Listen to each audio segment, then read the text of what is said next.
everybody. Welcome to another edition of Anarchast, your home for anarchy on the internet. I have coming in from the District of Criminals, actually just outside of it, in an even worse place called Arlington, Virginia, home of the largest terrorist organization on the planet by far, and actually in human history, the CIA. But that's not his fault. His name is Matt McKibbin, and he's the chief. He just got promoted to the chief marketing officer of BitNation, which is a company that I believe was founded by past Anarchast guest Suzanne Tarkowski-Tempelhoff. And if you haven't seen that Anarchast, you should check it out. She'll also be a speaker on the beach right behind me here in February 27th at Anarchapulco. BitNation is also a sponsor of Anarchapulco. You'll see links to that down below. But before we get into all that, and I'm really curious about BitNation because it sounds amazing. They're doing a blockchain marriage coming up. They're doing a crowdsourcing launch of BitNation coming up on October 10th. For a few months, and so we're going to get into all that because it's fascinating stuff and I don't understand it all, so I'm going to be a little bit like you and just listening a lot on this one, which I'm sure you'd prefer. You've probably heard enough from me over the years, so let's get right to Matt and ask him, Matt, how did you become an anarchist? Anarchist, well, you know, I've always thought that violence doesn't solve problems in society. It's just been something that I've always thought in my life. I'd see people fight at a bar and I say, what the hell does that solve? Does it solve anything? You both get kicked out, you're both drunk, you might get kidnapped by the police. And so I didn't really pay attention to politics. I always thought politicians were kind of liars, really didn't care about what was going on until about the bailouts. And I kind of perked up and went, wait a minute, they're printing trillions of dollars and giving it to other people? That doesn't make any sense. That doesn't seem any fair. And so I kind of started paying attention. And actually, my brother and I, we did a show called Liberty Panacea, but we used to talk on the phone for hours about, Austrian economics and what was going on in the world and how crazy it was. And no one was paying attention. We would try to have a conversation with someone and they would, their eyes would glaze over. And he actually heard Stefan Molyneux on, I think it was Alex Jones, actually. And he heard it and he related to me and he said, well, what if we didn't have a government? I said, Jamie, that's ridiculous. Who would build the roads? And from there, the quintessential, who would build the roads? And from there, I went down the long path and became an anarchist. Crypto anarchist at that. Yeah, that's great. You're one of the.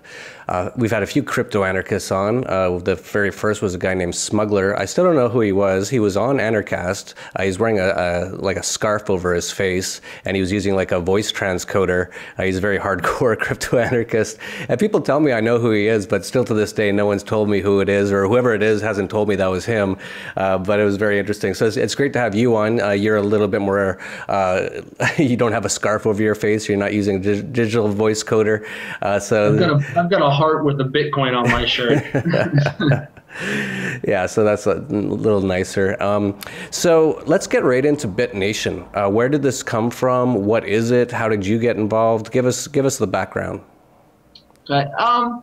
Yeah. Well, BitNation is the baby of Suzanne here. She's been kind of thinking about this kind of concept for a while. She was writing a book, the Googlements, the Do-It-Yourself Guide to Creating Your Own Nation State, or nation, I don't want to call it a state. And she did a couple talks on kind of competitive governance. Well, what if we could have smaller and smaller jurisdictions where we could easily move around and have competitive governance? And I met her actually at the Barack Obama was the election night. In 2012, she was at a bar and I was wearing a Rothbard shirt, and we just started talking and hanging out. And I didn't even remember; I was too drunk. But then we started talking, connected on Facebook. We started talking about agorism, and I kind of started talking about Bitcoin and decentralizing everything, how we could decentralize everything. From there. I said we had a venture. We wanted to do a Liberty crowdfunding site, which I still think we can do with BitNation now. And then, as I said, that didn't work out. There was too many different things going on. And then she contacted me probably about a month and a half ago, and she was like, all right, I've got this new project. It's called BitNation, or what's called, we want to compete with the nation state, want to provide governance services on the blockchain. I was like, all right, I like it. I don't know. I mean, I've got a full-time job. I'm not sure what's going on. Like, do you have like a structure? Do we have like an org chart? Do we have people that want to be involved? And she's like, oh, well, yeah. And then a couple of weeks went past, and she's like, all right, I got to Skype with you. We got to Skype. And so we started talking about it, and she's like, I really want you to come on as a communications partner. You tend to kind of know what's going on, and you can explain concepts. And from there on out, I've been working full time with that and my day job as a health and safety engineer. So that's kind of how the concept came about, decentralizing and competing with the government for its own services. Okay, so let's talk a little bit more about what exactly BitNation is going to do, how it's going to be applied. First of all, let me ask you, is this similar to Ethereum, or is this a completely separate style of concept? I think we will be on top of Ethereum. I think we'll use Ethereum. We're blockchain agnostic, if you will. We want to use whatever means of technology that exists to accomplish our goals. So we're going to take from a lot of different kinds of open source software, and we're going to aggregate them into one bundle of services. And you're going to not only have those different decentralized applications for governing yourself, but you're going to have our network, our ambassador network, the community engagement on the ground to help implement solutions. So I guess I'm going to say what Bitcoin is, how the practical thing is hopefully going to work. We're going to fork Counterparty, which is a platform where you can issue tokens on top of the blockchain. You can issue your own distributed organizations. And there's a lot of different companies that have done that. Swarm did it with the crypto equity crowdfunding. He did that.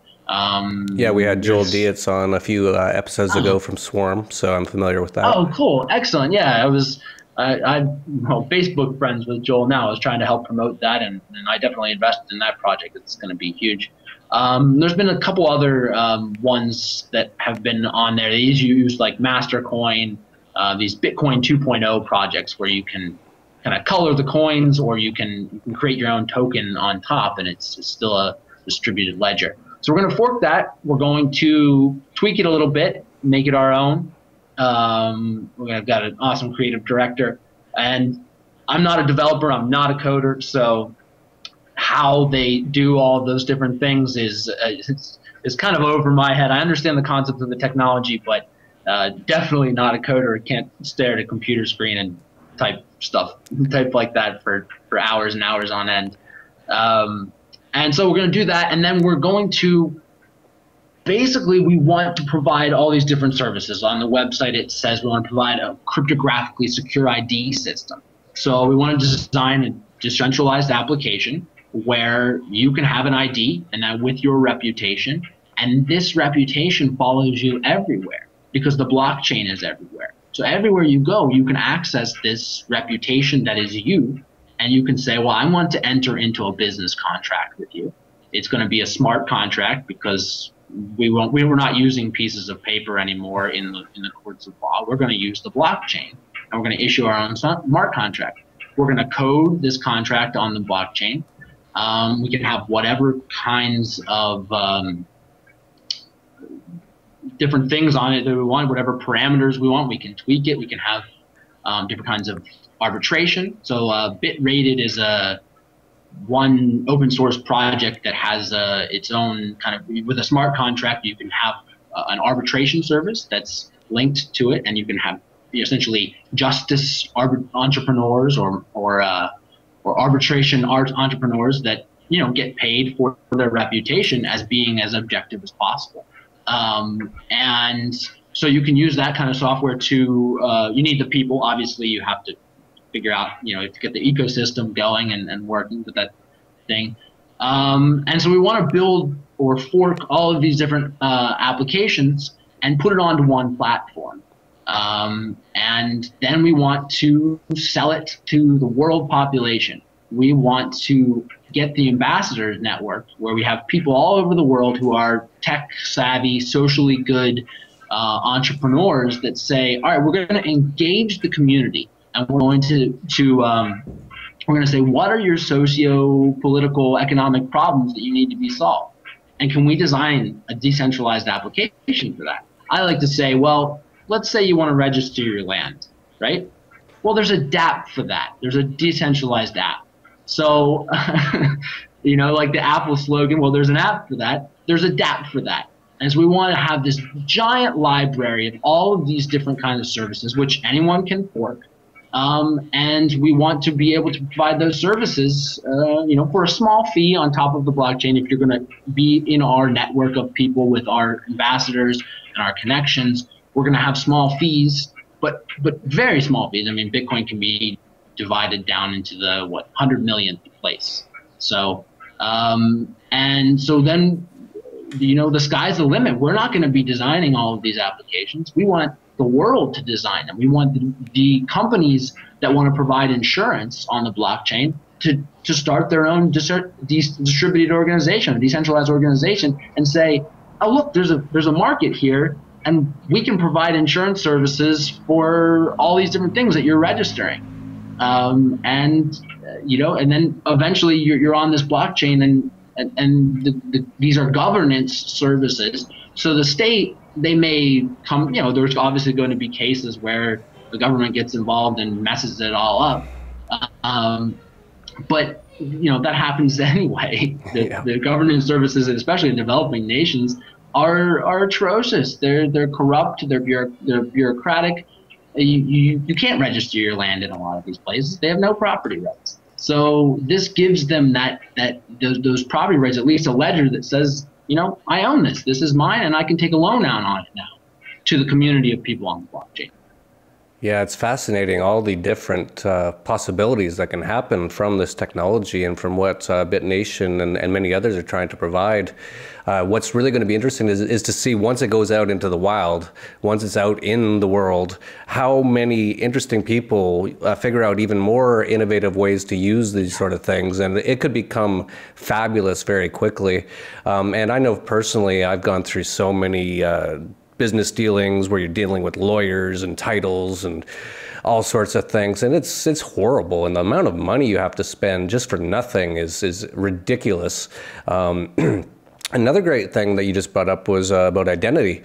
I think no one has yet done that really right, where you actually have a digital identity, which is you, and that people can track you on. And like you said, it's decentralized, it's always in the blockchain, so that can't be wiped out by anybody. So that's a permanent record. And still to this day, I still have to sign things with a pen and a piece of paper. It's so beyond ridiculous. I have a bank that I use in Canada, which I spell with a K, mostly because they're still so backward and socialist in so many ways, especially the banking system. They actually won't accept a wire transfer unless I sign it with a piece of paper on a piece of paper and then fax it. Fax it. Fax. Oh my God. Like, what was that, like 30 years ago that people had faxes? I think I saw it on the Seinfeld once or something in like 1993. Probably before I was born. Yeah, so probably. You're so lucky if you have never seen a fax. It's ridiculous. And they're still using it. So there's so many possibilities that are going to be opening up. And for entrepreneurs, you should be just chomping at the bit. And if you're like me, what I would do, I'm an entrepreneur, but I'm just too busy doing my own thing right now, trying to free the world in my own stupid way. But if I was looking for something to do, I would be studying up on this. I'd be going to every conference where people like BitNation are, or any Bitcoin conference. I'd be talking to all the people on what they're doing and figuring out angles on ways to create things with this new technology. This is going to change everything. And you guys are going to do a blockchain wedding, is that correct? Yeah, and so that's just one of the other services you can provide on a public ledger. Why do you need to go down to the county clerk's office, which is open 9 to 5, and it's got the bureaucrats there that's going to stamp your thing with the notary? Why not use your GPG key to notarize things that's unique, and you can sign it with maybe some biometric thing eventually, your heartbeat. sign your Bitcoin transactions with your heartbeat, right? All your things. So yeah, the marriage is great because the marriage is just depending on what you think of it in terms of religious or the state. I mean, the state originally did licensings so they could prevent people from, I think, interracial marriages from happening, right? Like, what the hell? Why? It's the worst form of bigotry and collectivism to say, well, these two people, because of the color of their skin and the amount of pigment, they're not allowed to get married. So you're not allowed, if you were within BitNation, you have a bundle of financial contracts. You have all your finances on there, your land, your insurance contracts, and you say, all right, well, it kind of makes sense. We're living together. We're doing all this. Let's bundle it. Let's do it. Maybe we bundle it for 10 years and we have an out clause afterwards. And we set up all the parameters, and we're very, very carefully going to make sure that we don't make any mistakes on these contracts. And there could be arbitration, obviously, if things get heated in the end. But ultimately, the smart contract is going to execute, right? There's not much you can do about that. You can't point a gun at a math problem and change it. It doesn't work. Yeah, it's absolutely fascinating to think of all the ways this can be used and how it will develop or evolve. There's going to be countless books written about these sort of things. There's another thing, if you're a writer, follow this from the perspective of being a documentarian of what's going on. This is going to change the world. And it's so great. I love it because it's almost all of us are anarchists that are doing it. And we've just said, the state doesn't work. Maybe it worked before, I don't know, but I don't think so. I don't think it's ever really worked. But if it had some purpose before, it definitely doesn't need to anymore with technology. The only thing is, I don't know if BitNation can make roads. We're going to have to figure that one out. That's going to be the real trick because, of course, we can't have pavement without theft and violence. They just go hand in hand. You just cannot build a flat area with pavement and put a white line down it too. That's really high tech kind of stuff that no one could ever figure out how to do. No, not at all. Well, I always say, who will build the roads? I don't know how many times you've driven on government roads, but they're pretty bad. I always say, who will neglect the roads? Because if you have a private company and they have a bunch of potholes on there and you damage your car, they might be liable for not providing you a good service, right? But the state is not liable for their potholes, and you destroy your property. Yeah, here, just in the last few months, here in Acapulco, I just wrote about this week, the transit police, which is, government police, and they're mostly out there to give out traffic tickets, and there's really no speed limits or anything, but, if you do go through a red light or something, they'll give you a ticket.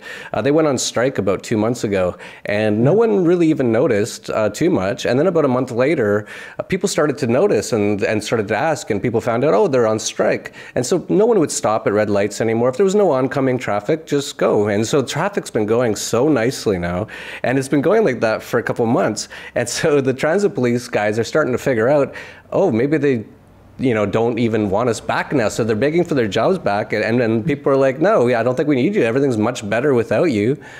So it's just hilarious how much people think that we need a lot of these things that they think we need. Things down here, traffic flows it's been great actually since the transit police have been on strike. You used to be sitting there and it feels so stupid. Like everything to do with the state is so stupid and so enslaving. Like when you're sitting at a light at 1 in the morning, there's not a car on the road, not here in Acapulco. Let's say 4 in the morning, it'd be less cars on the road. And the light's red and you're just sitting there for like a minute and a half. It just makes you feel like a slave. It's like, can I not go? Do I not have my own volition to make my own decisions? So yeah, it's just the government just makes everything worse, and most people don't even realize it. Yeah, I mean, I always say that, if you're waiting in traffic in DC, right, there's so much traffic around here that it's crazy because, you have this problem where they haven't really built enough roads, or they haven't built them correctly. Every time you're waiting in traffic, you're waiting in a government line, okay? So, it's inefficient use of resources. They're not charging the correct amount. It's the tragedy of the commons, right? So, we want to outcompete. We want to privatize all the things like this, and especially in the developing nations. Obviously, it's going to have some shift in the United States. you can go down to the courthouse and you can still get a marriage license, you can still get a property deed. But in the developing nations, those services don't exist. So we'll probably market these things to the government and say, use this, because now everyone gets to do it yourself type thing. Yeah, it's great. Tell us a little bit more about BitNation's going to be doing, raising some funds starting October 10th. Tell us a little bit about what's involved with that and where people can find more information on it. Yeah, so on our website is bitnation.co. We're still building and getting all of the different information up there, the white paper, the business plan, the development plan. They're all getting their finishing touches. You're going to be able to purchase XBN. Well, actually, no, it's XBNX now because I think Counterparty requires 4 characters. But so you're going to be able to purchase this, and this is going to be crypto equity. It's going to be equity in our decentralized autonomous organization, and you will eventually get paid dividends for the amount of crypto equity that you own. Now, that's not until we turn a profit, right? It's not until my expenses where I'm flying all over the country are paid for. But once we start turning a profit in a couple of years, anyone that's holding these XBN or has given an address to get paid in Bitcoin will start to accrue dividends. So it's a pretty interesting concept. It's never been done before, and obviously there's going to be a lot of technological things that need to be developed in order to do that. But if it works, people can fork this and they can start their own decentralized, organizations with dividends and shares like that. The price is going to fluctuate. It's on the site. There's a couple numbers there, but I think that's going to change a little bit before the crowd sale, not after, but before. We're trying to figure out exactly how we want to do this. But as we reach development milestones throughout the crowd sale, the price of XBN is going to go up. So if you get in early, if you get in before all the development milestones, you'll be able to get it at its cheapest amount. And I believe it's going to be about 10%. And we're going to do something similar to what Ethereum did, where they raised $15 million, which is unbelievable, second biggest crowdfunding campaign in the world ever.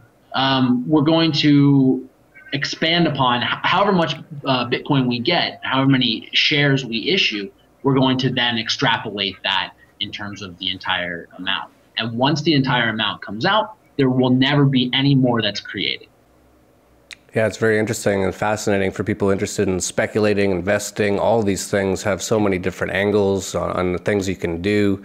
Bitcoin stock exchanges are popping up now. And once you start using these things, you just really realize that the old way of doing anything, using a stockbroker and going through a regular stock exchange with all their regulations and everything is archaic. It's anachronistic. And it's just click of a button, you're done. It's just so much nicer, everything to do with anything Bitcoin related or blockchain related. Yeah, it's amazing. I imagine in the future that with all of these different kinds of crowdfundings and decentralized organizations and ideas that the common man now is going to be able to invest in. You don't need to be an accredited investor to invest in the next Oculus Rift. Like with Swarm, I mean, the idea came about with Kickstarter, right? So Kickstarter funded Oculus Rift, and people funded it, and they were like, all right, sweet, we funded this awesome project, and then it sold to Facebook, I believe, for $2 billion. And the people that funded it went, wait a minute, all I got was this fucking T-shirt. This is ridiculous. So now you're going to be able to own essentially equity in people's projects with that and with ours as well. And you can fund people all over the world. If someone wants to, upgrade their banana stand into a fruit shop, or if they want to be an entrepreneur, you can invest in what they're doing, and it cuts out all the barriers to entry, all the banks. Everyone's got these cell phones. All of them. They might not have running water, but they've got a cell phone and it's probably connected to the internet. It's going to be. They're trying to put. I have this paper here that I was going to talk off of, but I'm just going to talk off the top of my head. They're trying to put mesh nets in the sky So they're going to do drones. I think it's Matternet is the thing. They want to put drones in the sky that's going to provide internet, broadband internet for everyone.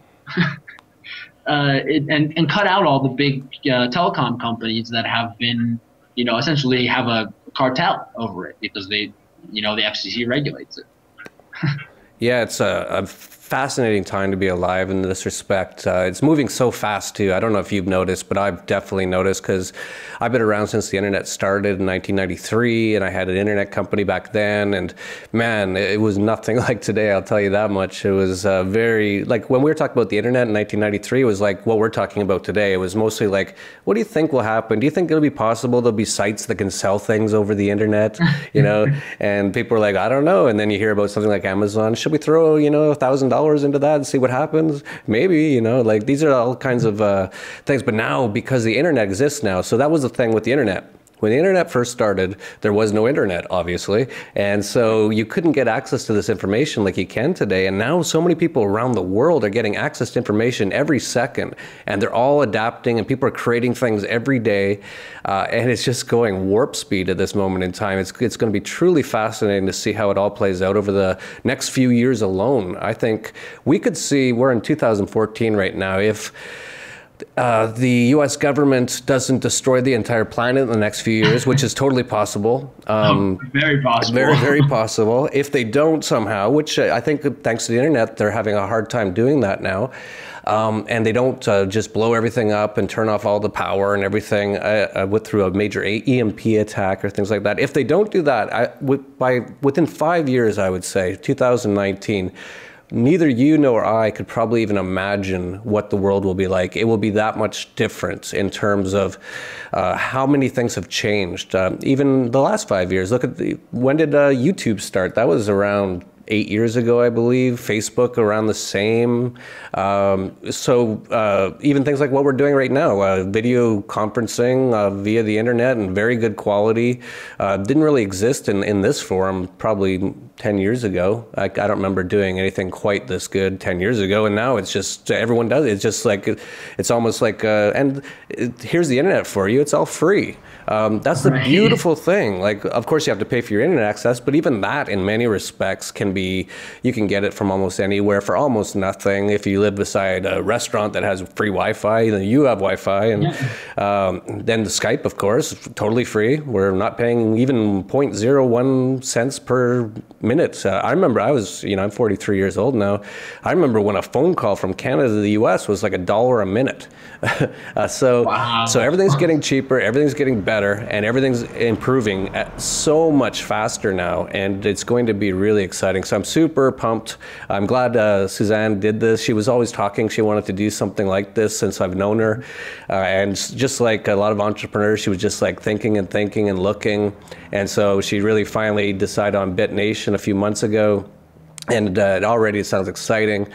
She's going to be at Anarchapulco, right behind me on the beach here, February 27th to March 1st. Come on down if you want. I hope to be there for sure. Yeah, we're actually going to have pretty much the entire Mexican Bitcoin community is going to be here. A lot of the Latin American Bitcoin community is going to be here, and a lot of the other North American and the rest of the world Bitcoin community is going to be here.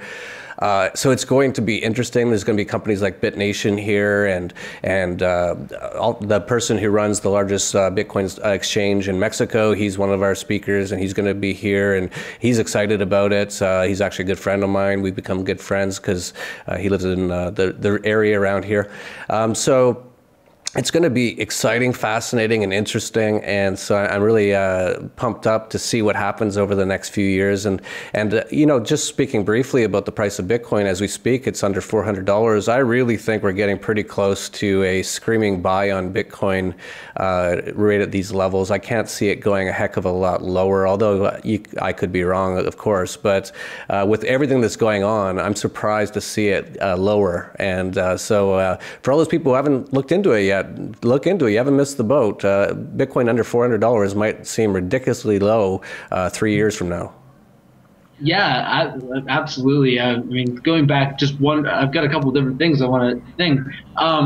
In terms of the technology, remember Napster, right? Yep. So obviously we could a kind of a peer-to-peer fashion. They could still shut down the things, and that was considered illegal. And he did all these different things. And now, was it not even 10 years later? I don't know how many years it's been, but now, yeah, and all these musicians and artists were really angry at them for giving out their music essentially for free. And now U2, no one wants their album on their phone. They put it on there for free, and no one wants it. They had to do a PR marketing thing to say and show, all right, this is how you take off your free music of one of the at least largest and most popular bands ever. I'm sorry, guys. Well, it's pretty funny seeing all the teenage girls with their tweets on it going, what is this U2 and why is it on my phone? Like, I want my Justin Bieber or my, what's the other one, those next ones, the latest boy bands or whatever. Yeah, and so I imagine that as the legacy financial system starts to crumble continually, you'll see Bitcoin and cryptocurrencies take over. You'll be able to bundle all your contracts and everything together instead of having all these different companies do it. It'll be one platform there. But I see one of the greatest things I see, the Uber and Lyft. I love them. I sold my car for Bitcoin in the spring, actually, so I just don't use it here. And Uber and Lyft are disrupting the cab cartels really well. There's nothing, and even if the state, they crony up and they make it illegal, Uber just keeps doing it, and the customers essentially say, no, we want this. We're going to lobby for this. We're going to make sure that you can't make it illegal. They may pay off the state, and then they continue to do business. I see BitNation, I see cryptocurrencies disrupting national currencies that way in the next 5 to 10 years easily. And so, yeah, the technological singularity, if you will, is pretty amazing. It's such an exciting time to be alive, and I'm excited to be here. I'm excited to be part of it and be aware of everything going on, and it's just amazing. Yeah, it is. Uber's great. For anyone who hasn't taken Uber or Lyft, and if you live in sort of a major city, just try it. You won't believe it. You'll never take a regular taxi ever again. Mm-hmm. It's the free market has come up with something better and cheaper yet again. And what do the governments want to do? They always want to shut it down because we're selling our taxi medallions in New York for $1 million each to these poor suckers who are going to have to work 24 hours a day for the rest of their lives just to pay it back. So yeah, it's everything's going that way. And you brought up music. The music industry is totally caught on finally to how digital music should be put out there and make money from it. I just read in the news just the other day, Monty Python of all people, because they're fairly libertarian or even almost anarchist at heart. They had always been blocking their content on YouTube until like a year ago. So if someone put up a clip from a Monty Python movie, whoever owns the Monty Python, whether it's Universal or whoever, they would just always block it and ban it. And then about a year ago or something along those lines, they just said, we can't even keep up with how many times people are trying to post a few clips of our movies. Let's just let them do it. And their sales of digital and all those sort of things went up like 23,000% because a lot of the younger people didn't know who Monty Python was. And through YouTube, they're like, this is hilarious. It's hilarious. If you haven't seen it, you've got to watch The Holy Grail. It's one of the best movies. Yeah, it's one of the best movies ever. And yeah, so it's just a adaptation to the digital age, and the more that people try to fight it, the worse it is for them and everybody. It's just an adaptation, and it's improving everyone's life, and it's just making everything better. And that's again the state getting out of the way. The state always just tries to restrict people, control people, tax them, regulate them. None of those things are good if you want to live a fairly free life and if you want things to always be getting better all the time. So yeah, there's tons of stuff going on. So let people know once more where they should go to find out more information on BitNation, and let anything else that you want to mention.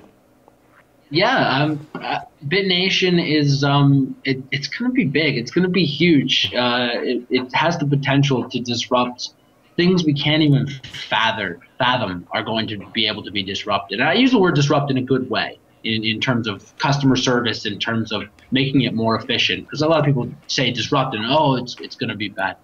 And so that's at www.bitnation.co. The crowd sale starts on October 10th.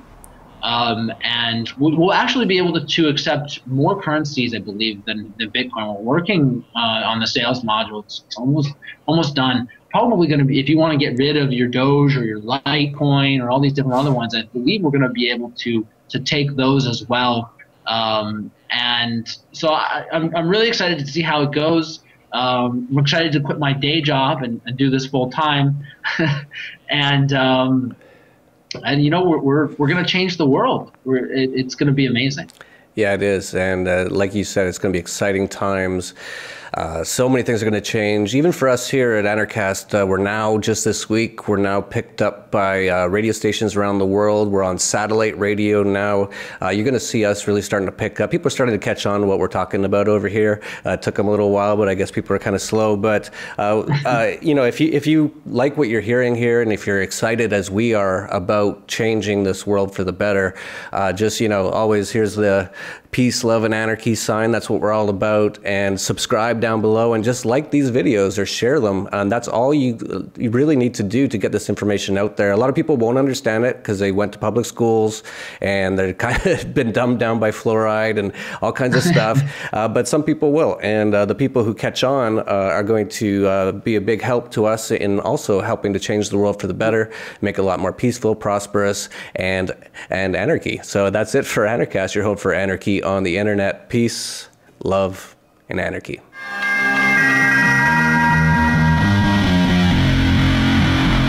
This is Anarchast.